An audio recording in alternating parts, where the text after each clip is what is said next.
রাসূল আর নবীর মধ্যে একটা পার্থক্য আছে। সবাই কিন্তু প্রথমে নবী, কিন্তু যাদের উপরে, যে নবীদের উপরে আসমানি কিতাব নাজিল হয়েছে, ওহী নাজিল হয়, তাদেরকে বলা হয় রাসূল। সুবহানাল্লাহ। সুতরাং আল্লাহ আমার রাসূলের উপরে কোরআন, ঈসা আলাইহিস সালাম ইনজিল, মুসা আলাইহিস সালামের উপরে তাওরাত, দাউদ আলাইহিস সালামের উপরে জবুর, এভাবে আসমানি কিতাব বড় বড় 4টি কিতাব নাজিল হয়েছে। সুতরাং যাদের উপরে কিতাব নাজিল হয়, ওহী নাজিল হয়েছে, সরাসরি কিতাব নাজিল হয়েছে, তাদেরকে বলা হয় রাসূল। আর যাদের উপরে কিতাব নাজিল হয় না, ইলহাম হয়েছে, ছোট সহিফা, বুকলেট নাজিল হয়েছে, তাদেরকে নবী বলা হয়। সুবহানাল্লাহ। ঠিক নবী আর রাসূলের মধ্যে পার্থক্য। সাহাবী এবং সব সাহাবী, আবু বকর ওমরও সাহাবী, কিন্তু সব সাহাবী আবু বকর ওমর, সব সাহাবী খলিফা নয়, আর সব খলিফা কিন্তু সাহাবী। সুবহানাল্লাহ। তো সুতরাং আমরা বিশ্ব নবী সমস্ত সাহাবায়ে কেরামদের ইমাম ছিলেন। সুবহানাল্লাহ।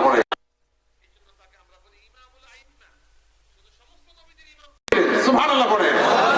তিনি তাকে সৃষ্টি করা হয়েছে আগে, আল্লাহর আরশের মধ্যে খাতামুন নবিয়্যিন লিখে দেওয়া হয়েছে আগে, কিন্তু তিনি প্রধান অতিথি, চিফ গেস্ট।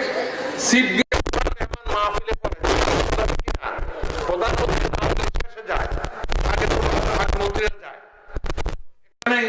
মানে এক এক মাহফিলে একজন। আজকে মাহফিলে আমি প্রধান মেহমান, আরেক মাহফিলে মুফতি আসিফ সাহেব প্রধান মেহমান হয়তো থাকেন। সুতরাং যেখানে নিয়ম, মানে প্রধান অতিথির বক্তব্য দেওয়ার পরে বিশ্ব নবী ছিলেন নবীদের ক্যাবিনেটের প্রধান মেহমান। আল্লাহু আকবার বলেন। সুতরাং তিনি বলেছেন, আনা মিন আদম ওয়া আদামু মিন তুরাব, আমি আদম থেকে আর আদম মাটি থেকে। সুবহানাল্লাহ পড়েন। তিনি বলেছেন, আমি যখন আল্লাহর কাছে খাতামুন নবিয়্যিন, শেষ নবী হিসেবে আল্লাহর দপ্তরে আমার নাম লেখা, তখন আমার বাবা আদম আলাইহিস সালাম গাড়া মাটির মধ্যে মাত্র, তাকে এখনো তৈরি করা হয় নাই। এর আগে আমার নাম আল্লাহর আরশের দেওয়ালে লেখা হয়ে গেছে। সুবহানাল্লাহ। মা কানা মুহাম্মাদুন আবা আহাদিন মির রিজালিকুম ওয়ালাকিন রাসূলুল্লাহি ওয়া খাতামান নবিয়্যিন। রাসূলের রওজা মুবারকে এই আয়াতটি লেখা আছে। সুতরাং আমরা সেই খাতামুন নবিয়্যিন, নবীদের সম্রাট, নবীদের ইমামের, সমস্ত ইমামদের ইমাম যিনি, সেই মহান ইমামের আমরা উম্মত। খুশি না বেজা? কারা কারা খুশিতে হাত তুলে দেখান। আল্লাহর ফেরেশতারা রেকর্ড করো। এখানে এরাও ভিডিও করতেছে, খলিফাত স্যাটেলাইট মিশন, তারা ভিডিও করতেছে। আল্লাহর ফেরেশতারা আমাদের হাতগুলো, আমরা খুশি, আনন্দিত যে বিশ্ব নবীর উম্মত হওয়ার গৌরবে আমরা গৌরবান্বিত হয়েছি। আল্লাহু আকবার। আল্লাহ পাক আমাদের শুকরিয়া কবুল করেন। আমিন। সুতরাং কখনো কখনো, আবার কখনো কখনো নবী না হয়েও, সাহাবী না হয়েও মর্যাদা বাড়ি যায়, মর্যাদা বাড়ে অনেকগুলো কোন একটি গুরুত্বপূর্ণ কর্মের কারণে। সুবহানাল্লাহ বলেন। যেমন হযরত ওয়াইস বিনতে আমের কারণে তিনি নবীর জীবনে, জীবদ্দশায় তিনি ইসলাম কবুল করেছেন, কিন্তু নবীকে তিনি দেখেন নাই। সুবহানাল্লাহ বলেন।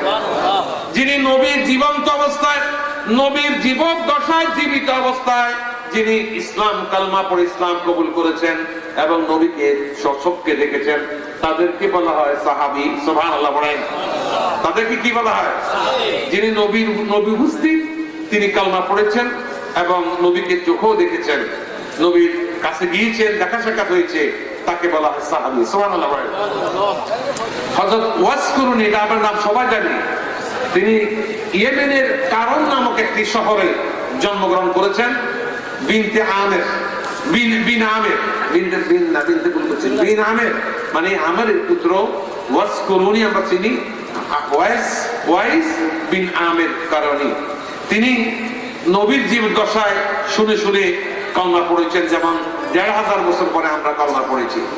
এই ওয়াস কুরুনি নবীকে দেখেন নাই এবং নবীর মুলাকাতও পান নাই, সেজন্য তিনি সাহাবী হতে পারেন নাই।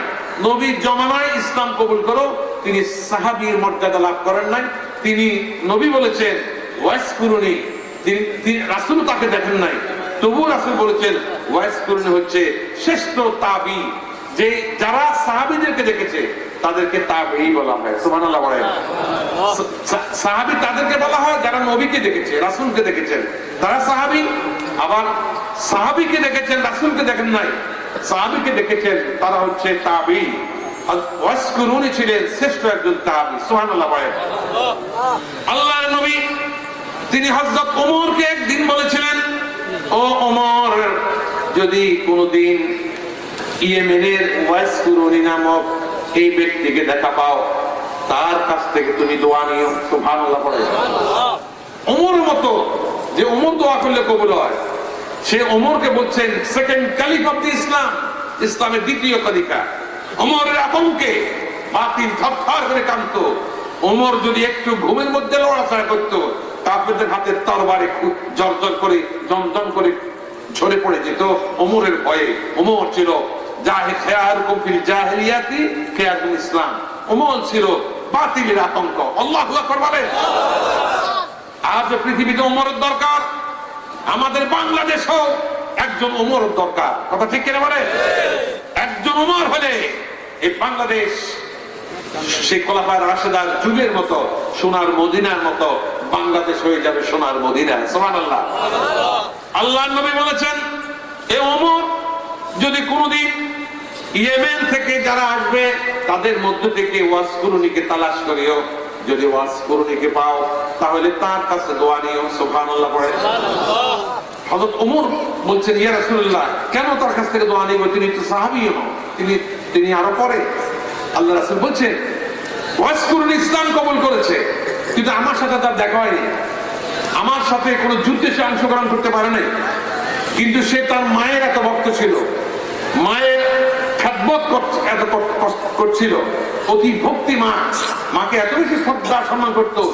তার মা অসুস্থ হওয়ার কারণে সমস্ত সাহাবীরা দূর দারাজ থেকে এসে আমার সাথে দেখা করেছে এবং তারা সাহাবীর মর্যাদা পেয়েছে। কিন্তু ওয়াসকুরুনি অসুস্থ মায়ের সেবা সুস্থতার করার কারণে, সেই কারণে মাকে ফেলে ওয়াসকুরুনি আমার সাথে দেখা করতে আসতে পারে নাই। এই জন্য তার মর্যাদা অনেক বড়। সুবহানাল্লাহ। এবং তিনি রাসূল বলেছেন, ওয়াসকুরুনি, তিনি মায়ের এত ভক্ত ছিলেন, মাকে এত ভক্তি করতেন যে যখন মায়ের দোহাই দিয়ে কোনো মুনাজাত করে ওয়াসকুরুনি, আল্লাহ পাক ওয়াসকুরুনি সব দোয়া কবুল করে নেয়। সুবহানাল্লাহ। হযরত ওমরকে বলছেন, ও ওমর, যদি কোনদিন ওয়াসকুরুনির দেখা হয়, তুমি তার কাছে তোমার গুনাহ মাফের জন্য আল্লাহর কাছে মুনাজাত করতে বলিও। আল্লাহ তো বলেন না, কোথায় ওমর, কোথায় তাবেঈ? বলছে যে তার কাছে তোমার গুনাহ মাফের জন্য দোয়া করিও এবং সমস্ত সাহাবাদেরকে বলে দিও, যদি কোনোদিন ওয়াসকুরুনিকে পাওয়া যায় যেন তার কাছ থেকে দোয়া নেয়। সুবহানাল্লাহ বলেন। কারণ মায়ের খেদমতের কারণে অসুস্থ মা, আমাদের সমাজে তো অসুস্থ মা পড়ে থাকে, অনেক সন্তান আছে মায়ের কোনো যত্ন নেয় না, খেদমত দিতে পারে না। ফেসবুকে মাঝে মধ্যে কেউ কেউ লেখে বা আমরা দেখিও সমাজে যে একজন মা 10টা সন্তানকে লালন পালন করে বড় করে শিক্ষিত করে মানুষ করে দেয়। কথা ঠিক কিনা বলেন? একজন মা 10টা সন্তানকে লালন পালন করে, কিন্তু সন্তানরা যখন বড় হয় 10টা সন্তান মিলিয়েও একজন মাকে ভালো করে খেদমত করতে পারে না। কথা ঠিক কিনা? এরকম ঠেলাঠেলি করে বড় ছেলে, ছোট ছেলে, মেজো ছেলে, যে আমি করবো কেন, আমি চাকরি করি, অমুকে করে না, তাই বলি আমি শুধু মায়ের খেদমত করবো, অমুকে করে না কেন? অর্থাৎ ভাই বোনে ঠেলাঠেলি করে মায়ের খেদমতের জন্য। অনেক সন্তান আমরা আছে, তারা বিল্ডিং এ থাকে, ঢাকা শহরে বাড়ি গায়ে থাকে, মা গ্রামে আরেকটা ভাঙ্গা ঘরে থাকে। এরকম বদনসিব সন্তানও পৃথিবীতে আছে, বাংলাদেশও আছে। কথা ঠিক কিনা বলে? অর্থাৎ একজন মা নিজে না খেয়ে কষ্ট করে 10টা, 5টা, 7টা সন্তানকে বুকের দুধ খাইয়ে গর্ভধারণ করে লালন পালন করে বড় করে তিনি দুনিয়া থেকে চলে যান। বড় করে তিনি কষ্ট করেন, কিন্তু সন্তানরা যখন বড় হয়, সন্তানরা 10 জনে মিলি একজন মাকে খুশি করতে পারে না। 2 জনে খেদমত করলে 3 জনে করে না, এবং বউদের ঠেলাঠেলি থাকে। এই জন্য মা বা বুড়ো হয়ে গেলে তারা অনেক সময় অনেক জায়গাতে অনেক ফ্যামিলিতে আছে তারা অসহায় হয়ে যায়। যেরকম নাউজুবিল্লাহ। কিন্তু ওয়াসকুরুনি, তিনি মায়ের এমন খেদমত করেছেন, বিশ্বনবী হযরত ওমরকে বলেছেন, যদি কোনোদিন ওয়াজকুরুনিকে দেখা পাও তোমার গুনাহ মাফের জন্য দোয়া চাইও এবং আমার সাহাবীদেরকে বলে দিও ওয়াজকুরুনির কাছে যেন দোয়া চায়, মাগফিরাতের জন্য দোয়া চায়। সুবহানাল্লাহ বলেন। কারণ তিনি মায়ের এতটাই খেদমত করেছেন, আল্লাহ নবী এবং আল্লাহর আরশ খুশি হয়ে গেছে। সুবহানাল্লাহ। দ্বিতীয় আরেকটি কারণ ছিল, বিশ্ব নবী যখন উহুদের ময়দানে দান্দান মোবারক শহীদ হয়ে, দুটা দান্দান শহীদ হয়ে গেল, এই খবর শুনে বিশ্ব নবীর প্রেমে বেকারার হয়ে, পাগল পারা হয়ে ওয়াজকুরুনি, তিনি জানতেন না তখন মোবাইল ফোন নাই, স্যাটেলাইট নাই, ইন্টারনেট নাই, ফেসবুক নাই, ভিডিও কল নাই। খবর শুনছেন বাতাসে যে আল্লাহর নবীর দুইটা দান্দান শহীদ হয়ে গেছে। ওয়াজকুরুনি সেই শোকে তিনি উহুদের যুদ্ধে আসতে পারেন নাই, তিনি জিহাদে অংশগ্রহণ করতে পারেন নাই, কিন্তু নবীর জমানায় নবীর উপস্থিতিতে তিনি ইসলাম ঈমান এনেছেন, ইসলাম কবুল করেছেন। তিনি নবীর দান্দান শহীদ হয়েছে। কোন দুইটা শহীদ হয়েছে জানেন না? পাথর দিয়ে আঘাত করে করে ওয়াজকুরুনির সব দাঁতগুলো ভেঙে দিয়েছে। বিশ্ব নবীর প্রেমে বেকারা হয়ে গেছে। এই ছিল নবীর প্রেম, নবীর ভালোবাসা। সেই কারণে ওয়াজকুরুনির মর্যাদা এমন হয়েছে। আল্লাহ নবী দুনিয়া থেকে চলে যাওয়ার পরে ইয়েমেন থেকে যত মুজাহিদ, যত ব্যবসায়ীরা মদিনাতে আসতো, হযরত ওমর জিজ্ঞাসা করতেন তোমাদের মধ্যে ওয়াজকুরুনি নামক কেউ আছে কিনা? তারা কখনো বলেছে না। আরেক কাফেলা আসলো, বলছে না আমাদের সাথে নাই। আরেকটা কাফেলা আসছে, আমাদের সাথে নাই। আরেকটা মুজাহিদের দল আসছে, তারাও বলছে আমাদের সাথে নাই। এভাবে প্রতি যতই কাফেলা, যতই মুজাহিদদের বাহিনী ওমরের কাছে আসতেন, জিজ্ঞাসা করতে করতে একদিন তিনি একটা কাফেলাকে জিজ্ঞাসা করলেন যে তোমাদের মধ্যে ইয়েমেনের ওয়াজকুরুনি নামক কোন ব্যক্তি আছে কিনা? সুবহানাল্লাহ। তিনি এই কাফেলা বলল হ্যাঁ আমাদের মধ্যে কারণ শহরের একজন সাহাবী ওয়াজকুরুনি আমাদের সাথে আছেন। আল্লাহু আকবার। হযরত ওমর তাকে দেখেছেন, নবী তাকে দেখেন নাই। হযরত ওমর বলছেন কই ওয়াজকুরুনি, তাকে সামনে আসতে বলুন। তিনি সামনে আসছেন। হযরত ওমর বলছেন আপনার বাড়ি কি ইয়েমেনের কারণ শহরে? তিনি বলছেন জি। আপনার গায়ে কি কুষ্ঠ রোগ ছিল কিনা? বলছেন যে ছিল।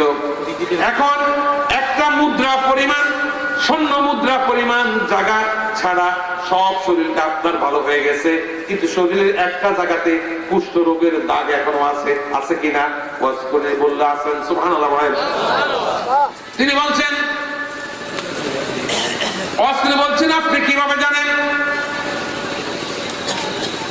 হযরত ওমর বলছেন বিশ্ব নবী, আমার নবী আল্লাহ রাসূল সাল্লাল্লাহু আলাইহি সাল্লাম আমাকে আপনার সম্পর্কে বলেছিলেন আপনি অনেক মায়ের খেদমত করেছেন, মায়ের খেদমতের কারণে আপনি আল্লাহ রাসূলের সাথে দেখা করতে আসতে পারেন নাই। সুবহানাল্লাহ। তিনি বলছেন ঠিক বলেছেন। তিনি বলেছেন আল্লাহ নবী আমাকে বলেছেন যদি কোনদিন আপনার দেখা পাই, অনেক দিন আপনাকে খোঁজ করেছি পাই নাই, অনেক কাফেলা এসেছে, অনেক মুজাহিদের দল এসেছে, কোন দলে পাই নাই, আজকে আপনাকে পেয়েছি। হে ওয়াজকুরুনি, আমি ওমর আমাকে আপনার সামনে পেশ করছি, আপনি আমার গুনার জন্য আল্লাহর কাছে দোয়া করুন। সুবহানাল্লাহ। হযরত ওয়াজকুরুনি হযরত ওমরের জন্য আল্লাহর কাছে দোয়া করলেন, ওমরের গুনাহগুলো আল্লাহ মাফ করে দাও। আল্লাহ পাক হযরত ওমরের গুনাহগুলো মাফ করে দিলেন। সুবহানাল্লাহ। এবং সাহাবায়ে কেরামদেরকে বললেন যে সাহাবায়ে কেরাম, নবী বলেছেন তিনি সাহাবী নয়, তোমাদের নিচের স্ট্যান্ডার্ডে আরো নিচের ধাপের তিনি লোক, তাবেঈ, তার কাছে দোয়া নাও। তখন সমস্ত সাহাবীরা ওয়াজকুরুনির কাছে ভিড় জমাইতো এবং তার কাছে দোয়া চাইতো। তিনি মাগফিরাতের জন্য, যার জন্য তিনি দোয়া করতেন, তিনি মায়ের উসিলা দিয়ে, মায়ের দোহাই দিয়ে দোয়া করতেন, আল্লাহ পাক দোয়া কবুল করে দিলেন। সুবহানাল্লাহ। সুতরাং এই ঘটনাতে কি বোঝা যায় যে মার মর্যাদা কত বেশি। আল্লাহর ইবাদতের পরে মা বাবার মর্যাদা বেশি না কম? আল্লাহর ইবাদত, আল্লাহর দাসত্বের পরে মায়ের খেদমত কথা, বাবার খেদমতের কথা বলেছে। ওয়াকাদা রাব্বুকা আল্লা তা'বুদু ইল্লা ইয়্যাহু ওয়া বিল ওয়ালিদাইনি ইহসানা। আল্লাহ বলছে তোমরা আল্লাহর গোলামি করো, আল্লাহর দাসত্ব করো, এরপরে তোমার পিসাব পরে, তোমার দরবেশ সাহেব পরে, তোমার বড় হুজুর পরে, তোমার নেতা নেত্রী পরে, তোমার আল্লাহর গোলামির পরে তোমরা মা বাবার খেদমত করো। মা বাপ খুশি, আল্লাহর আরশ খুশি হয়ে যায়। সুবহানাল্লাহ বলেন। যেমন ওয়াসকুরনি, মায়ের এতটাই খেদমত করেছেন যে আল্লাহ পাক এতটা খুশি হয়েছে, তিনি মায়ের দোহাই দিয়ে, মায়ের উসিলা দিয়ে যা দোয়া করতেন, দোয়া কবুল হয়ে যেত। সুবহানাল্লাহ বলেন। সুতরাং আল্লাহ রাসূল বলেছেন, ইন্নাল জান্নাতা তাহতা আকদামিল উম্মাহাত। হে মানুষ, তোমাদের মায়ের পদতলে তোমাদের বেহেশত। সুবহানাল্লাহ বলেন। আজকে অনেক মা বিভিন্ন সময় আমার কাছে যায়, তারা কাঁদে, ছেলের অত্যাচার, ছেলের বউয়ের অত্যাচার, ছেলে মায়ের খোঁজ খবর রাখে না, মাকে বুড়ি বলে, মাকে ঠিক মতো কাপড় চোপড় দেয় না, ওষুধ দেয় না। এরকম অনেক আমার এলাকার অনেক মা আমার কাছে আসেন। একজন মা এসেছিলেন কয়েক বছর আগে, একজন মা বাপ দুজন আসছিলেন আমাদের গরিবপুর থেকে, আসে বলছে যে সন্তান তাদেরকে বাবাকে মেরেছে, মাকে ঘুষি দিয়ে আহত করেছে। এই অবস্থার দৌড়ে আমাদের এলাকায় এত ওয়াজ নসিহত, এরপরও মা বাপকে মেরেছে। সে দুইটা লোক আমার কাছে এসে একদিন বিকাল বেলায়, মাও আসে বাবাও আসছে, কেঁদেছে। আমি ওর বিচারের ব্যবস্থা করেছি এবং বিচারও হয়েছে। মা বাপকে সান্ত্বনা দিয়েছি যে কি করবেন, আপনার ছেলে মেয়েদেরকে দিন এলেম শিক্ষা দেন নাই, কোনোদিন মক্তবে পাঠান নাই, নামাজ শিক্ষা দেন নাই, এতটাই বদমাশ হয়ে গেছে, আবু জেহেলের সাথে চাইতে খারাপ হয়ে গেছে। মা বাপ সন্তানকে মারে, এরকম সন্তান আমার বাংলাদেশে, আমাদের নোয়াখালীতে আছে, গরিবগুরু আছে একজন, যেরকম নাউজুবিল্লাহ। এরপরে আরো কয়েক বছর আগে আরেকজন মা আসছে, বুড়া আসে, বলছে যে আমার ছেলে, তিনি মেম্বার ছিলেন, যে আমার ছেলে, আমার একটা ব্লাউজ, আমার ব্লাউজ নাই, তার বউর জন্য শাড়ি ব্লাউজ অনেক কিনে, আমার জন্য আমার গায়ে একটা ব্লাউজ নাই, আমার ছেলে একটা ব্লাউজ আমাকে দেয় না। বুড়ি মানুষ, নাউযুবিল্লাহি মিন যালিক। আমার চোখে পানি এসে গেছিল, কান্না করতেছিলাম। আমি বললাম, আপনার গায়ে তো এখন অনেক বুড়ো হয়ে গেছে, আপনার গায়ে একটা ব্লাউজ আছে, এখন দেখি এটা কোথায় পেলেন? তিনি বলছেন যে হুজুর, আপনার কাছে এই কথাটি জানানোর জন্য, দোয়া চাওয়ার জন্য, আমার ছেলের হেদায়েতের জন্য দোয়া চাওয়ার জন্য আমি আসছি। আমার পাশের ঘরের আরেকজন বুড়ি মহিলার ব্লাউজটা হাওলাত করে গায়ে দিয়ে আসছে। নাউযুবিল্লাহি মিন যালিক। এমন কুলাঙ্গার সন্তান, সে যদি মুসলমান দাবি করে, সে মুসলমান হতে পারে না। কথা ঠিক কিনা বলে?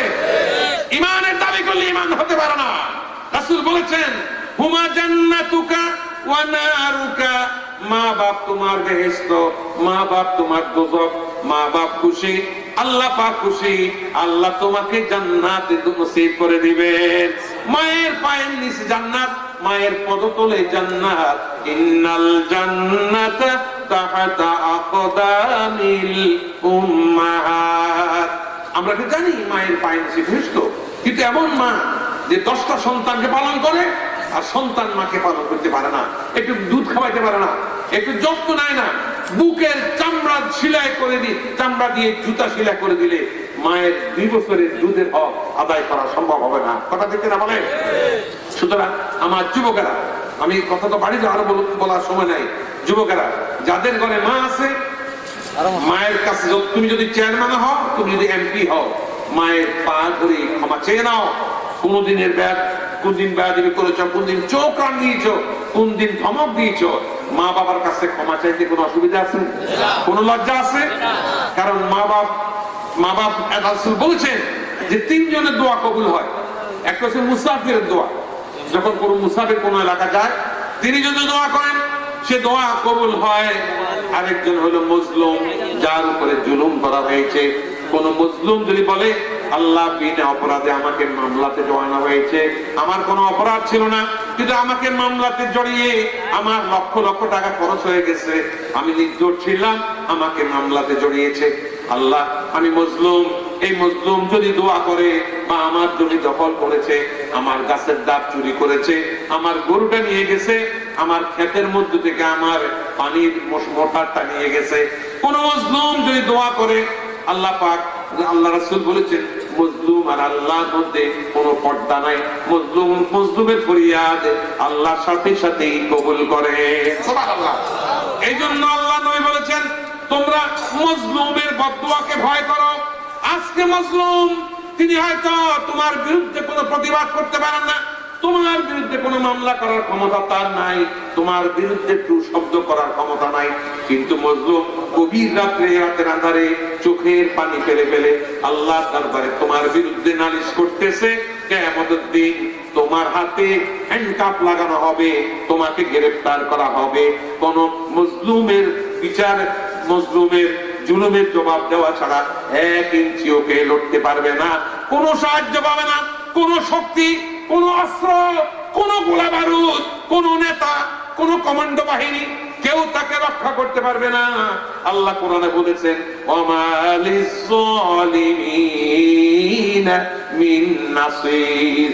আখিরাতে জালেমরা কোনো সাহায্য পাবে না, কারো পক্ষ থেকে না, কোনো সাহায্য পাবে না। সেদিন মজলুম বলবে যে আল্লাহ আমার বিচারটা চাই, এই লোক আমাকে মামলা লাগিয়েছে, আমার জমি দখল করেছে, আমার ছেলে মেয়ের উপরে জুলুম করেছে, গায়ের জোর অত্যাচার করেছে, আজকে বিচার চাই। আল্লাহ পাক সেই বিচার কেমনে করবেন সে কথা আমার এখন বলার সুযোগ নাই। যে বিচার হবে, কড়া বিচার হবে। জালেমের সমস্ত যদি কিছু নিয়ে কামাল থাকে সেটা মজলুমকে দেওয়া হবে, আর মজলুমের সব গুনাহগুলো জালেমের কাঁধে দিয়ে দেওয়া হবে। আল্লাহু আকবার বলেন। কারণ আল্লাহ হচ্ছে আহকামুল হাকিমিন, তিনি ন্যায় বিচারক। আল্লাহ সব পারে, কিন্তু আল্লাহ বিচারে হেরফের করতে পারেন না, আল্লাহ ইনজাস্টিস করতে পারেন না, আল্লাহ জুলুম করতে পারেন না। সুতরাং আল্লাহ বলছে যার যা প্রাপ্য তাকে দেওয়া হবে, আর মজলুমের গুনাহগুলো তাকে দেওয়া হবে। এরপরে যদি ঋণ শোধ না হয় তাহলে মজলুমের জালেমের সব নেক আমল মজলুমকে দেওয়া হবে, আর মজলুমের সব গুনাহ তাকে দেওয়া হবে। জালেম যাবে জাহান্নামের দিকে, মজলুম যাবে আল্লাহর বেহেশতের দিকে। সুবহানাল্লাহ বলেন। আমাদের দেশে মজলুম আছে না? কত মানুষ মজলুম আমাদের কাছে যায়, ইমামদের কাছে যায়, বলে যে জুলুমের শিকার। একটা জমি কিনছে, সেখানে চাঁদা দিতে হয়। একটা বিল্ডিং বানাবে, সেখানে চাঁদা দিতে হয়। কথা ঠিক কিনা বলো? সুতরাং বাধ্য হয়ে তিনি বিদেশে কষ্ট করে একটা বিল্ডিং বানায়, কিন্তু একটা বিল্ডিং করার সময় কোনো না কোনো যুবক যাই বলবো যে না, তুমি এখানে বিল্ডিং করতে পারো না, আমাদেরকে 5 লাখ টাকা দাও। এরকম মানুষ বাংলাদেশে আছে না? আছে। সুতরাং এই যে জুলুম, একজনে কোন একটা জমি কিনবে, সেখানে জুলুম, জমি বিক্রি করবে, সেখানে জুলুম, একটা মেয়ে বিয়ে দিবে, সেখানেও জুলুম। এরকম জালেম যারা আছে, আল্লাহ বলছে ইন্না বাতশা রাব্বিকা লাশাদীদ, ইন্না বাতশা রাব্বিকা লাশাদীদ। আল্লাহ বলছে আমি ধরবো।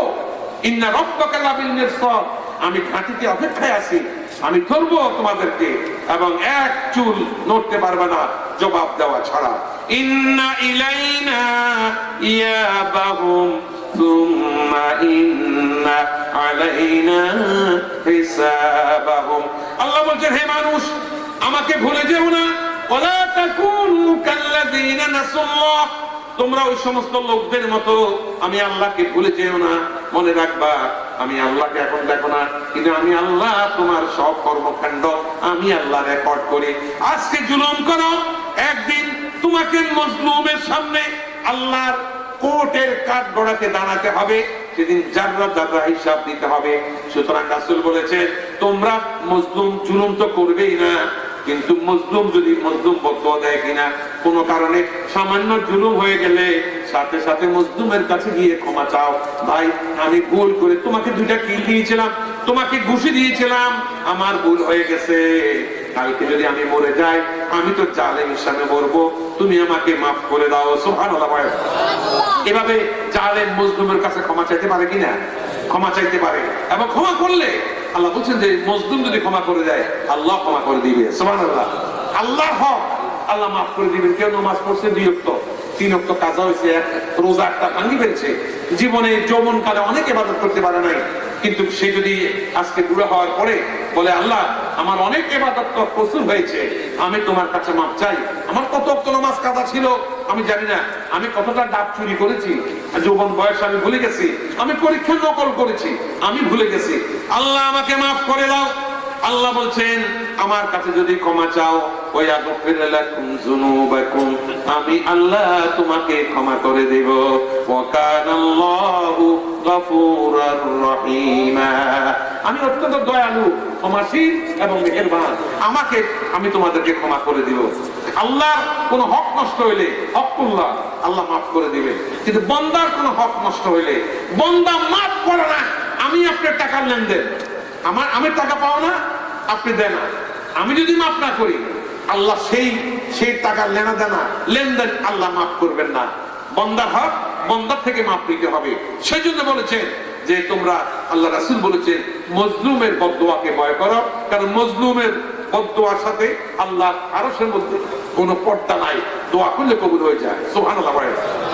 কাজে আমরা জুলুম করবো না, এবং জুলুম করে থাকি, যার উপরে জুলুম করা হয়েছে তার কাছ থেকে মাপ চাইতে হবে। কোনো অসুবিধা আছে?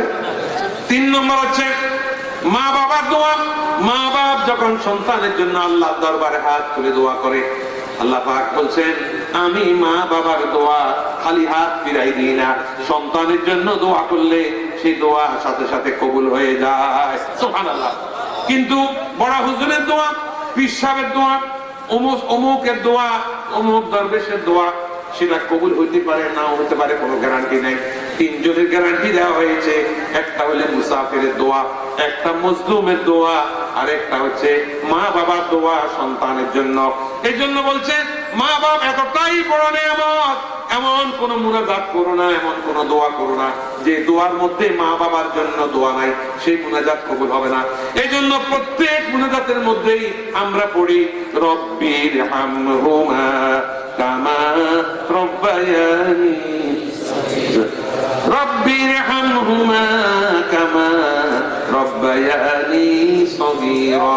অর্থাৎ আল্লাহ শৈশবকালে বাচ্চা অবস্থায় মা বাপ যেমন আদর্শ করে আমাদেরকে লালন পালন করেছেন, আল্লাহ আজকে আমার মা বাপ বুড়ো হয়ে গেছে অথবা কবরে আছে, আমার মা বাপকে তুমি আল্লাহ দয়া, তুমি আল্লাহর আদর্শ হাত দিয়ে আমার মা বাপকে লালন পালন করো, বুড়া হওয়া অবস্থাও অথবা কবরের ভিতরেও। সুবহানাল্লাহ। সুতরাং আমার যুবকেরা যাদের মা বাবা আছে তাদের খেদমত করো, মায়ের দোয়া নাও, বাবার দোয়া নাও, মা বাবার দুজনের আনুগত্য করো। ও বিল ওয়ালিদাইনি ইহসানা, মাকে ধমক দিও না, বাবার অবাধ্য হয়ো না। বাবা বলে যে চলো আমার সাথে ইরি খেতে একটু পানি দিব, ছেলে ক্যারাম বোর্ড করতে চলে যায়, ছেলে চলে যায় ক্লাব করে চলে যায়, ছেলে চলে যায় অন্য জুয়ার আসরে, মদের আসরে চলে যায়।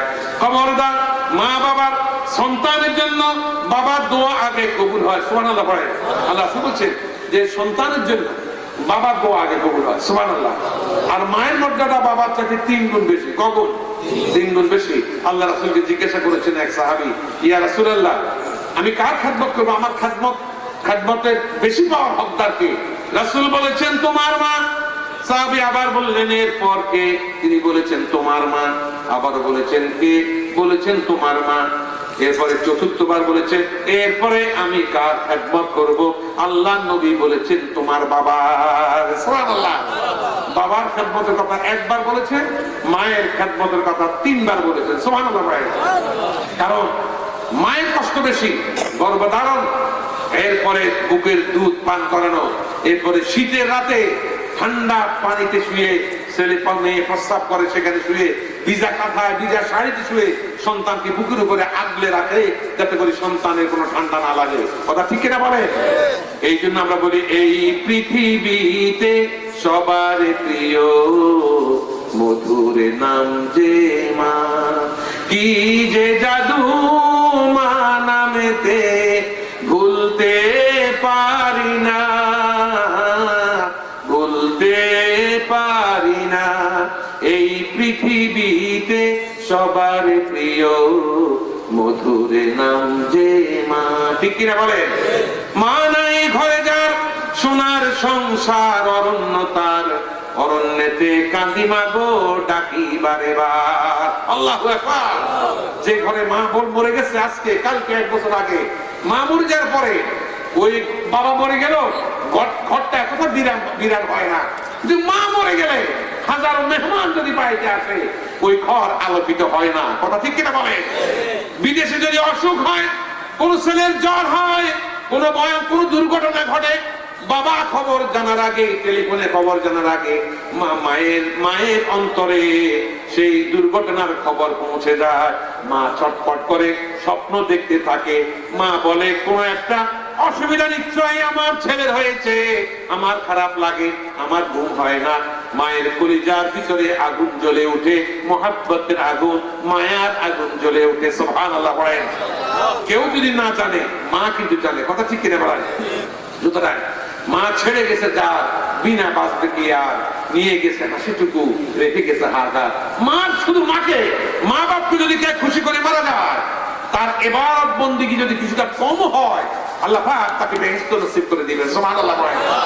আর যদি মা বাপ বেজার থাকে, সে যদি 1000 বার হজ করে, সারাটা বছর রোজা রাখে, কিন্তু মা বাপ বেজার, তার মৃত্যুর সময় মুখে কালমা বাইর নাও হতে পারে।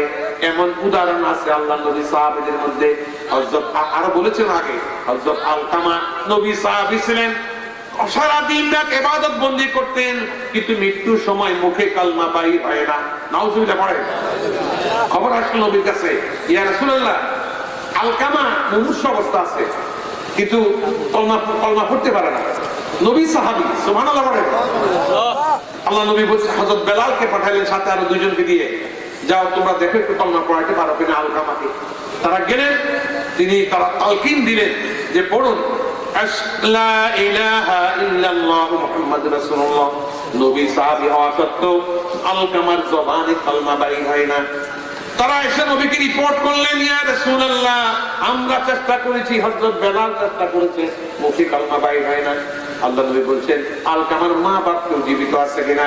বলছে যে বাবা নাই, মা বুড়া হয়ে গেছে, মা জীবিত আছে। রাসূল বললেন, তার মার কাছে গিয়ে আমি রাসূলের সালাম বলো। আল্লাহু আকবার। আমি নবীর সালাম বলো। যদি তিনি আমার কাছে আসতে পারেন, তাহলে তাকে আমার দরবারে আমার কাছে আসতে বলো। আর যদি তিনি হাঁটতে না পারেন, তাহলে আমি মুহাম্মদুর রাসূলুল্লাহ আলকামার মায়ের সাথে দেখা করতে যাব। সুবহানাল্লাহ। খবর শুনে আলকামার মা বলছে, আমি যতই বুড়ি হই না কেন, রাসূল আমার সাথে দেখা করতে আসবে, এটা হয় না, আমি যাব। আলকামার মা বিশ্বনবীর কাছে এসে হাজির হয়ে গেলে বলছে, আসসালামু আলাইকা ইয়া রাসূলুল্লাহ, কেন আমাকে তলব করেছেন? আল্লাহু আকবার বলেন না। রাসূল বলেছেন, আপনার ছেলে আলকামা, আপনার ছেলে? বলছে জি। কেমন ছিল? যে অনেক ভালো ইয়া রাসূলুল্লাহ, আপনার সাহাবী, এটার কোনো দোষ নাই, গুণ ছাড়া কিছু নাই। ইবাদত বন্দেগী, তেলাওয়াতে কোরআন, রোজা, নফল, নামাজ, তাসবিহ, তাহলিল, এর মধ্যেই সে থাকে, কোনো ত্রুটি নেই। রাসূল বলছেন, ভালো করে চিন্তা করে দেখুন যে তার ব্যাপারে আপনার কোনো অভিযোগ আছে কিনা। আলকামার মা বলছেন, ইয়া রাসূলুল্লাহ, তার অনেক গুণ, এই গুণের কোনো শেষ নাই, আপনার সাহাবী, গুণ কম হলে কি সাহাবী হতে পারে? তবে মা হিসাবে তার ব্যাপারে আমার মনে একটু কষ্ট আছে। নাউজুবিল্লাহ পড়ে। বলছে যে কি কষ্ট? বলছে যে একটা সামান্য দোষ ছিল। সামান্য দোষ কি বলুন? আলকামার মা বলছে যে দোষটা এটাই ছিল, আর কিছু না ইয়া রাসূলুল্লাহ, সে আমার কথার চাইতে তার স্ত্রীর কথা, তার বউয়ের কথা একটু মর্যাদা, মূল্য বেশি দিত, আমার কথার মূল্যটা কম দিত। যেরকম নাউজুবিল্লাহ। এতটুকু কারণে আল্লাহ নবী বলছেন, ওই মায়ের মনে যে কষ্ট, নবী সাহাবী হওয়ার পরও মুখে কালমা বাইর হয় না, কালমা জারি হয় না। আল্লাহ নবী সাহাবাদেরকে বললেন, তোমরা আগুন আনো, কাঠ আনো, লাকড়ি আনো, আগুন জ্বালাও, আলকামাকে ধরে নিয়ে আসো। তার মায়ের সামনে তাকে আগুনে পড়ে, জাহান্নামের আগুনে পোড়াবার আগে তার মায়ের সামনে দুনিয়াতে আমি তাকে জ্বালিয়ে কয়লা করে দেব। আল্লাহু আকবার বলে। এই কথা শুনে সাহাবারা দৌড়লেন, লাকড়ি আনেন, আগুন জোগাড় করে আগুন জ্বালাবে। হযরত আলকামার মা বলছেন, ইয়া রাসূলুল্লাহ, এটা কেমন করে হবে? আমার কলিজার টুকরা, নয়নের মণি, আপনার সাহাবী, তাকে আমার মায়ের সামনে আমার সন্তানকে আগুনে পুড়িয়ে দিবেন, এটা কিছুতেই হতে পারে না। আল্লাহ রাসূল বলছেন, না, তাকে পুড়িয়ে দেব, কারণ আপনি মা হিসাবে তার উপরে বেজার, আপনি আপনার কথার চাইতে তার বউয়ের কথার মূল্য বেশি দিত। এরকম রুগী আমাদের দেশে আছে কিনা? মায়ের কথা শুনে না, বউয়ের যুক্তি ধরে চলে। কথা ঠিক কিনা বলে? বউকে দামি শাড়ি, গাড়ি, টাকা পয়সা, স্বর্ণ অলংকার, Fair and Lovely, cosmetic, hair gel, hair shadow, eye mascara, lipstick, lip gel, এগুলা দেয়। আর মাকে 1 ডজন কমলা, আধা কেজি আঙ্গুর নিয়ে খাওয়াইতে পারে না, এমন সন্তান আছে না? সুতরাং বউয়ে গুরুত্ব দেয়, বউ যেটা শুনে, যেটা বলে সেটা শুনে। বউ বলে যে সব বাইককে পৃথক করে দাও, তুমি সংসারে আর টাকা দিও না। অথচ সংসারে মা আছে, কিন্তু সন্তান বউয়ের কথা শুনে মায়ের টাকা বন্ধ করে দেয়। 3 ভাই দেয় না, আমি একা দিব কেন? সুতরাং বউয়ের কথা শুনে মাকে তার সাপ্লাই কমিয়ে দেয়, তাকে টাকা দেয় না। আর এতে করে তার মায়ের সাথে তার সবচেয়ে বড় খারাপ, 3 সন্তান না করো, তুমি একা করো, তোমার তকদির খুলে যাবে, তোমার কপালে তিলক চন্দন লাগবে। সুবহানাল্লাহ। সুতরাং আলকামাকে জ্বালিয়ে দেওয়ার ব্যবস্থা করা হলো। আলকামা আগুন আনলো, সব জ্বালালো। মা বলছে, না ইয়া রাসূলুল্লাহ, তার ব্যাপারে আমার মনে একটু কষ্ট ছিল, তার আমার চাইতে তার বউয়ের কথা বেশি দাম দিত, সেজন্য মনে কষ্ট ছিল। ইয়া রাসূলুল্লাহ, তারপরেও আমার চোখের সামনে আমি মায়ের সামনে আমার কলিজার টুকরা নয়নের মনি সন্তানকে আপনি আগুনে পোড়াইয়া দিবে, এটা আমি চাই না। ইয়া রাসূলুল্লাহ, জান আমি কথা দিলাম, আমি আমার ছেলে আলকামাকে আমি অন্তর থেকে মাফ করে দিলাম। আলকামা তার সন্তান রাসূলের, আলকামার মা রাসূলের সামনে বসে আলকামাকে মাফ করে দিলেন, কিন্তু আলকামা এখনো বাড়িতে শুধু মৃত্যুর সদমা যাইতেছে, কলমা পড়তে পারে না। আলকামার মা যখন মাফ করে দিলেন, আল্লাহ নবী বললেন, ও হযরত বেলাল, দৌড়ে যাও, আলকামার বাড়িতে যাও এবং তাকে কলমা পড়াও। সুবহানাল্লাহ পড়ে বাড়িতে দৌড়ে গেল 3 জন সাহাবী আলকামার ঘরে যাওয়ার আগে ঘরের বাহির থেকে আওয়াজ শুনতে পেল, আলকামা এবার জোরে জোরে পড়তেছে কালমায়ে তাইয়্যিবা, লা ইলাহা ইল্লাল্লাহু মুহাম্মাদুর রাসূলুল্লাহ। আল্লাহু আকবার। যখনই মা মাফ করে দিয়েছে, হযরত বেলাল আর কালেমা পড়াইতে হয় নাই, মায়ের মুখে আবুল কালামার জবানে আল্লাহ পাক কালেমা জারি করে দিয়েছে। সুবহানাল্লাহ। এর মানে মায়ের সাথে বেয়াদবি করবে, 100 বার হজ করো, যত কিছু করো, যত দরবেশ সাহেবের মাজারে লম্পজম্প করো, কিন্তু কোনো লাভ হবে না। বা হুজুর কবর জিয়ারত করো, লাভ হবে না। মা তোমার বড় পীর, মা বাবা তোমার সবথেকে বড় দরবেশ। মা বাবার চাইতে বড় পীর আর কেউ হতে পারে না। কথা ঠিক কিনা বলে? মা বাবার কাছে দোয়া চাও, মা বাবার কাছে অপরাধের ক্ষমা চাও, মা বাপ খুশি, আল্লাহ খুশি হয়ে যায়। এই জন্য রাসূল বলেছেন, হুমা জান্নাতুকা ওয়া নারুকা। মা বাপ এটা প্লেটের মতো, দুই দিকে দান। মা বাপ তোমার বেহেশত, আবার মা বাপ তোমার দোজখ। আমাদের যুব সমাজকে, যাদের মা জীবিত আছে, বাবা জীবিত আছে, তাদেরকে আল্লাহ বুঝার তৌফিক দান করুন, আমিন। কারণ মায়ের খেদমতের মধ্যে মায়ের যদি মর্যাদা না থাকে, তাহলে আর কার মর্যাদা থাকবে? সুতরাং মাকে যত্ন নাও। বাংলাদেশে বহু মা ওল্ড হোমে রাখা হচ্ছে, বৃদ্ধাশ্রম। আমি তো ফেসবুকে আপনারা দেখেন, বহুত বুড়ি মা সন্তান অনেক বড় ধনী হয়েছে, অ্যাপার্টমেন্ট আছেন, বিল্ডিং এর মালিক, কিন্তু মাকে খাওয়াইতে রাজি না। বউ মাকে, বুড়ি মাকে, গ্রামের বুড়ি মাকে বউ রাখতে রাজি না। এই জন্য বৃদ্ধাশ্রমে মাকে দিয়ে আসছে, যেখানে বুড়াদেরকে সরকারে খাওয়ায়। বাংলাদেশও এটা ওল্ড হোম, বৃদ্ধাশ্রম শুরু হয়েছে। এখানে বুড়া বাপও আছে, বুড়া মা আছে। তারা সেখানে এক বুড়ি মা সন্তানকে চিঠি লিখেছে ওই বৃদ্ধাশ্রম থেকে, বলছে, বাবা তুমি কি খাও না খাও আমি অন্তত চোখে দেখি না, তুমি তো বাসায় কাজের বুয়া রাখো, কাজের মেয়ে রাখো, তো কাজের মেয়ে রাখলে আলাদা টাকা দিতে হয়, তোমার বেতন থেকে খরচ হয়। কাজের মেয়ে না রাখি, আমাকে বৃদ্ধাশ্রম থেকে নিয়ে যাও, আমি তোমার সংসারের সব কাজগুলো করে দিব। আল্লাহু আকবার। মা কাঁদতেছে, চোখের পানি, যে আমি তোমার সংসারের কাজের বুয়ার মতো সব কাজ করে দিব, তবু তুমি সন্তান আমার চোখের সামনে থাকবে, এটাই আমার সান্ত্বনা। সুবহানাল্লাহ। বলে বৃদ্ধাশ্রমে মাকে দিয়ে আসে, বাবাকে দিয়ে আসে, কি জবাব দিবে আখিরাতে? বেহেশতের আশা কি করে করবে? সুতরাং আমাদের মাকে সর্বোচ্চ যত্ন নিতে হবে। কলিবাড়ের বড় হুজুরে গরু দুধ খাওয়া আর না খাওয়াও, গাছের পেঁপে আর কদু না খাওয়া না খাওয়াও। আমি বলি চরাঞ্চলে, সুল্লুকিয়া ওই সমস্ত এলাকা থেকে আমার বাড়িতে বেশি দুধ আসে, বিভিন্ন জায়গা থেকে দুধ আপনারা জানেন, আপনারা পৌঁছান। কিন্তু আমি বলি, তোমার গরুর প্রথম দুধটা তোমার মা বাপকে খাওয়াও, আল্লাহ খুশি হয়ে যাবে। এরপরে যদি পারো দ্বিতীয় দিন বড় দুধ একটু খাওয়াইও, যদি পারো। কিন্তু প্রথম দুধটা, গাছের প্রথম ফলটা, গাছের পুকুরের প্রথম মাছটা, তোমার মুরগির ফার্মের প্রথম ডিমটা তোমার মা বাপকে খাওয়াও, আল্লাহ আরো তোমার উপরে খুশি হয়ে যাবে। সুবহানাল্লাহ। তুমি ওই মাজারে হাঁটবা, তুমি সিলেট যাবা, অমুকখানে যাইবা, সেখানে তুমি দোয়া চাও, তোমার পীর, তোমার দোয়া তোমার ঘরে। মায়ের পাটা ধুয়ে দাও, মায়ের স্যান্ডেলটা ধুয়ে দাও, বাবার জামাটা কাঁচা বানিয়ে পরিষ্কার করে দাও। আবার মা বাপকে যেতে যাই করে একটা কমলা খাবো, একটা ডিম, 2টা কলা খাবো, 1 কেজি দুধ রোজ করে খাবো, তোমার কপাল খুলে যাবে, তোমাকে আল্লাহ কোটিপতি বানিয়ে দিবে। সুবহানাল্লাহ। অনেকের ভক্ত হয়েছে মাজারে হেঁটে পাগল হয়ে গেছে, ল্যাংটায় হাঁটে, মাথা গরম হয়েছে। আর কি দরবার গরম নাকি মাজার গরম আল্লাহ জানে। মাজারে যায় অনেক, আমার দেখেছি আরো ছোটবেলা থেকে। আমি নির্দিষ্ট কোনো মাজারের কথা বলছি না, লক্ষ্মীপুরে আছে বিভিন্ন খানে, এরা সিলেট গেছে একজন আমার বাড়ির কাছে, লক্ষ্মীপুরের বাড়ির কাছে, কিন্তু সে পাগল হয়ে আছে। অর্থাৎ মানে শিরক করার কারণে আল্লাহ পাক বুদ্ধিমান লোককে পাগল করে দিতে পারেন, ঠিক কিনা বলেন?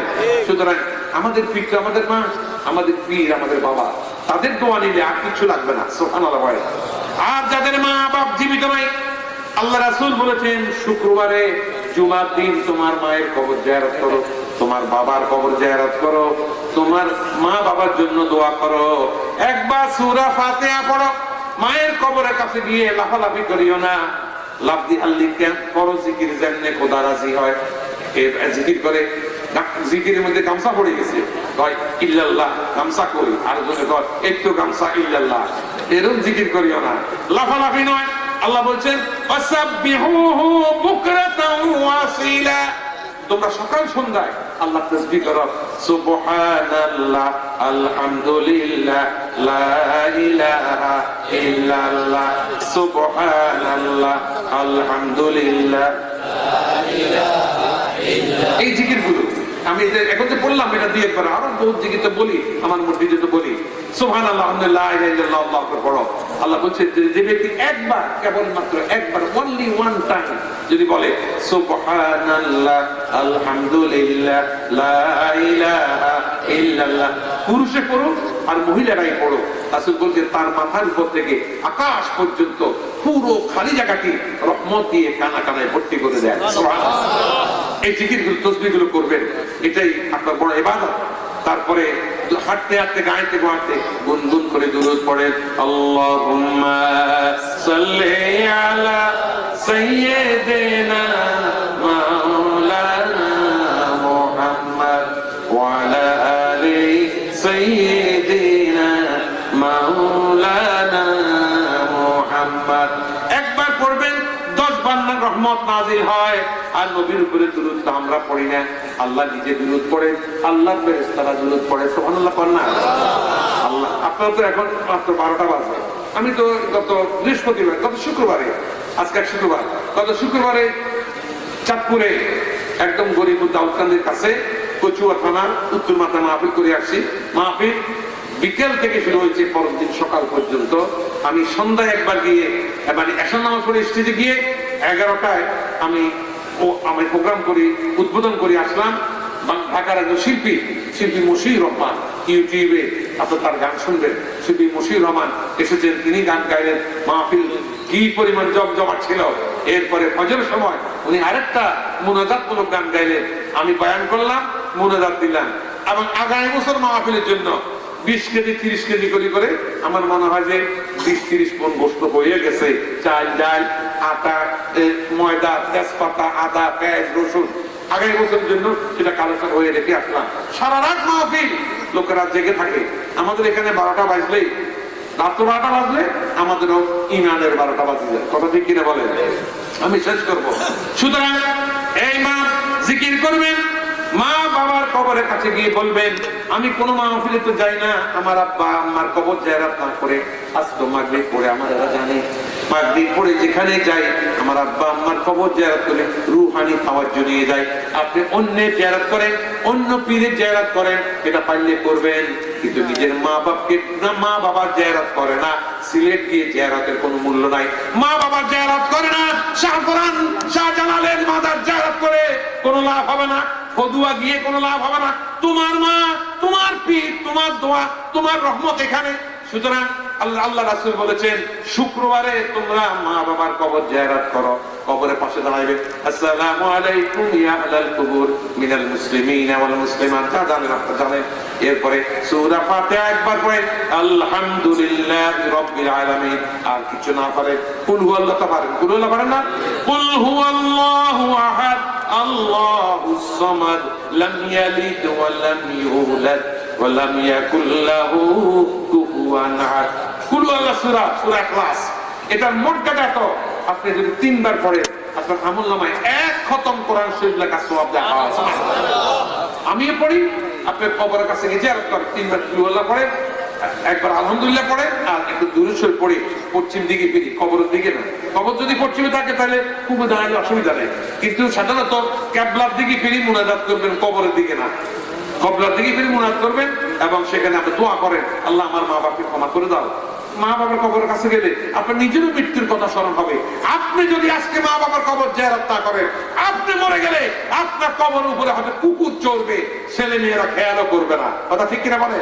লাঠিটা পিছের দিকে থেকে যায়। আপনি আজকে আপনার মা বাবার জন্য জিয়ারত করুন। আমি আমার ছেলেদেরকে তাগিদ দিই, ঢাকা থেকে আসলে আমি যাওয়ার সময় বলি তারাও জিয়ারত করছি, তো তোমাদের দাদা দাদুর কবর জিয়ারত করছো? আমার ছেলেরা জিয়ারত করে যায়, কারণ তাদেরকে আমরা শিখাই, আবার তারাও পরবর্তীদেরকে শেখাবে। কথা ঠিক কিনা বলেন? আপনি যদি জিয়ারত করেন, সূরা ইখলাস পড়েন, মানে 3 বার পড়লেন, মানে 1 খতম কোরআন শরীফ হয়ে গেল। রাত্রে ঘুমাতে গেলেন, মা বোনেরা পড়বেন, আমি পড়ি, আপনারা পড়বেন, কুল হুয়াল্লাহু আহাদ আল্লাহুস সামাদ লাম ইয়ালিদ ওয়া লাম ইউলাদ ওয়া লাম ইয়াকুল লাহু কুফুয়ান আহাদ। এই সূরার মধ্যে তাওহীদের কথা বলা হয়েছে, আল্লাহর একাত্মবাদের কথা বলেছে, আল্লাহ কোনো পুত্র সন্তান নাই এ কথা বলা হয়েছে, আল্লাহ নিজে কারো পিতা নয় এবং আল্লাহ কারো সন্তানও নয়, আল্লাহ কারো মুখাপেক্ষী নয়, এই সূরাতে বলা হয়েছে। সুতরাং এই সূরার মর্যাদা এত বেশি, রাসূল বলেছেন যে 3 বার পড়ো, একবার পড়লে 10 পারা সওয়াব, 2 বার পড়লে 20 পারা, 3 বার পড়লে 30 পারা সওয়াব লেখা হবে। রাত্রিবেলা পড়বেন, কারণ তাহলে আপনি 1 খতম কোরআন শরীফ শুনলেন। এভাবে মা বাবার কবর জিয়ারত করো। রাসূল বলেছেন যে তোমরা শুক্রবারে তোমাদের মা বাবার কবরের কাছে যাও, একটুখানি জিয়ারত করো। আল্লাহ তৌফিক দান করুন। অনেক মা বাপ মারা যাওয়ার পরে আমাদের এলাকায় মানে গরু, বিরাট বিরাট গরু খাওয়ায় কামানা করে, কিন্তু মা বাবার ধনী, মা বাবার কবরটা একটু ওয়াল করে ঘেরা করে দিতে পারলো না। এরপরে একটা পাতাবাহার গাছ লাগাইতে পারে না, মা বাবার কবরের মধ্যে একটা গাছ লাগাই দাও, যে গাছের পাতা বেশি, ফলের গাছ না, পাতাবাহার গাছ লাগাই দাও। কারণ রাসূল বলেছেন, রাসূল এক কবরের মধ্যে খেজুরের কাঁচা ডগলা, কাঁচা ডাল রুপি দিয়েছিলেন। সাহাবারা বলছেন, ইয়া রাসূলুল্লাহ, এখানে এই মরুভূমিতে কবর, আমার তো কবর চিহ্ন নাই, আপনি এখানে খেজুর ডাল টানলেন কেন? রাসূল বলছেন, এখানে একটা কবর আছে, এই কবরে ভয়াবহ আযাব চলছে, সেজন্য আমি তাজা একটা খেজুরের ডাল এখানে পুঁতে দিলাম, এবং এই ডালটি যতক্ষণ তাজা থাকবে ততক্ষণ এই মুদ্রার কবর আযাব বন্ধ হয়ে যাবে। সুবহানাল্লাহ। অর্থাৎ কাঁচা পাতাগুলো জিকির করে, পাতা বাহার জিকির করে। সুতরাং গাছের কবরের মধ্যে একটু ঘেরাও দিবেন, একটু পাতা বাহার তার গাছ লাগাই দেন, ওই পাতাগুলো জিকির করে, এই জিকিরে মুদ্রার কবর আযাব মাফ হয়ে যায়। সুবহানাল্লাহ। এই জন্য তো আমরা কবরের মধ্যে খেজুরের ডাল গাড়ি দিয়ে মারা গেলে কেন গাড়ি দিই? ইতিহাস কি? ইতিহাস হচ্ছে আল্লাহ রাসূল এভাবে এক কবরে গেড়ে দিয়েছিলেন এবং রাসূলের হাতের বরকতে এই কবর আযাব মাফ হয়ে গিয়েছিল। সুতরাং যাদের মা বাপ নাই তারা জিয়ারত করবে, আর তাদের জন্য দান সদকা করবে, তাদের জন্য খরচ করবে। এতিম মিসকিন, বাজার একটা গরিব লোক দেখছো, 1 কাপ চা খাওয়াও, একটা পরোটা খাওয়াও, তোমার বাবার কথা মনে করে, তোমার মায়ের কথা মনে করে, দেখবে তোমার কপাল খুলে যাবে। তুমি আজকে রিকশাওয়ালা, তুমি আজ একদিন কোটিপতি হয়ে যাবে। সুবহানাল্লাহ। এই কুমিল্লা যেখানে গেলাম, মহিউদ্দিন খান আলমগীর এলাকা, এহসানুল্লাহ মিলনের এলাকা, সেখানে এখনো কয়েকজন লোক আছে যারা আমার আব্বার পালকি কাঁধে নিয়েছিল। ইলিয়ট, তখন রাস্তাঘাট ছিল না, 20-30 মাইল ইলিয়ট বন্ধ থেকে, বহুত কষ্ট ইলিয়ট বন্ধ আব্বা যাইতেন, সেখান থেকে তারা পালকিতে কাঁধে করে ওই কাঠ ছলাকা, মানে পাটের খড়ি, পাট খড়ি, হরমুল যেটা আমরা বলি, এটার মাথার মধ্যে পতাকা, এবারে তারা বলছে পতাকা লাগাই লাগে, লাল কাগজ লাগালে আমার আব্বারে নিয়ে মিছিল করে করে আসতো। এরা এতটাই গরিব ছিল, অনেক গরিব ছিল, ঘর ছিল না, দুয়ার ছিল না।